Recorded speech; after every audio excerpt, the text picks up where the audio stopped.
Hey, welcome back. So, the title of this mini lecture is The English Colonies in the 17th Century. Now, this is part two of a couple of these that we're going to do to talk a little bit and learn a little bit more about colonial life and politics and kind of what's going on during this time. Now, we're going to talk about 5 terms that you need to know as you go to read your books, as you go to do more research about a time period that we all don't really have any experience with. So, in some ways it can seem a little bit different and unseemly and all this kind of thing. So, all right, in no particular order. Number one, Anne Hutchinson. All right, Anne Hutchinson. Now, I don't know about all of you, but when I first learned about sort of the colonial experience, it was pretty much you got your pilgrims, maybe they work some Puritans in a little bit, but mostly you got your pilgrims, and then they just kind of fast forward all the way to Ben Franklin. There really isn't that much of a discussion, of gender. There wasn't much of a discussion of gender outside of the Salem witch trials. Gender is a part of understanding life in the colonies in the 17th century is a big deal. Treatment of women varied depending on what colony you're in. Life expectancies varied. But of course, there are contexts of treatment coming from Europe that dictated a lot of kind of how colonial culture was informed. Anne Hutchinson comes over to the Massachusetts Bay Colony. She feels that she has heard from God and begins to mission or preach with other individuals, not publicly, but in her own home. And this runs afoul of Puritan sort of understandings, and particularly the assumed authority of John Winthrop. So she finds herself by 1637 accused and put on trial for heresy. Now, this is, of course, very much related to gender constructs and the fact that she's a woman, and this is assumed that she's not allowed to have this kind of, understanding of faith and preach and this kind of thing. Now, she's banished from the colony and dies about 6 years later, 5-6 years later. But again, Anne Hutchinson is significant for a number of things. Number two, the Pequot War. All right, the Pequot War. Now, this happens in the 1630s, 1636, 7, 8, and relates to kind of a combined action on the part of English colonists around New England against the Pequot tribe and an ally or two of theirs. And the end result of it was really the brutalization of the Pequot people.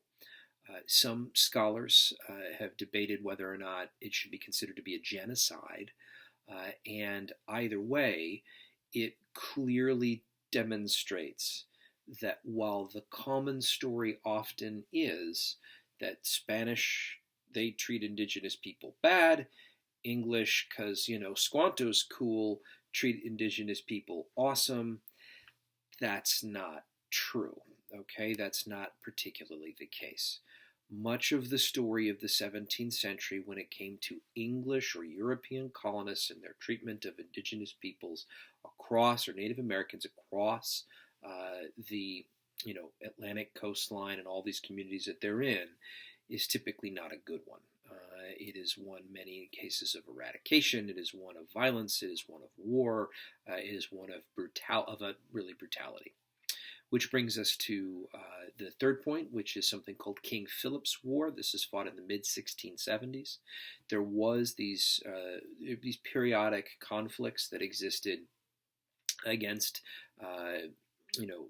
indigenous leaders, and throughout much of the 17th century, and this is one of the last major ones. And Metacom's War, King Philip's War, really kind of is a reflection of this.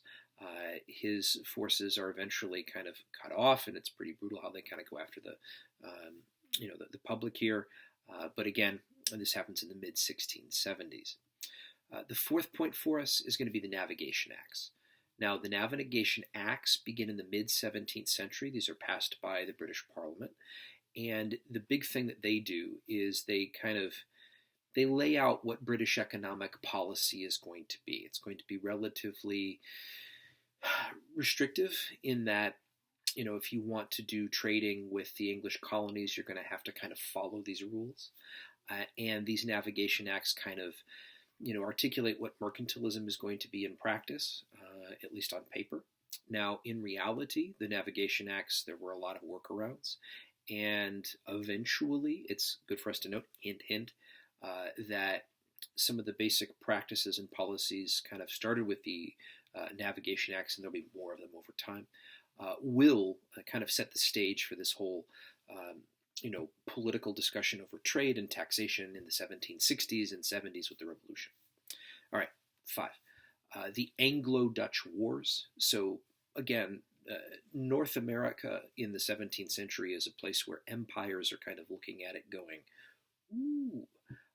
And so you have the French there, you've got the Dutch there, you've got the English, and you've got others there, and they're all looking to try to grab land, right, this kind of thing. So as Manhattan develops as a viable port and a profitable port for the Dutch and a number of other factors, the British decide, the English decide, they kind of want in on this. And what will happen is these series of wars, these 3 wars, and the Dutch are going to eventually lose not only control of the African slave trade, but they're going to lose the New Netherlands as well. All right. Thanks so much.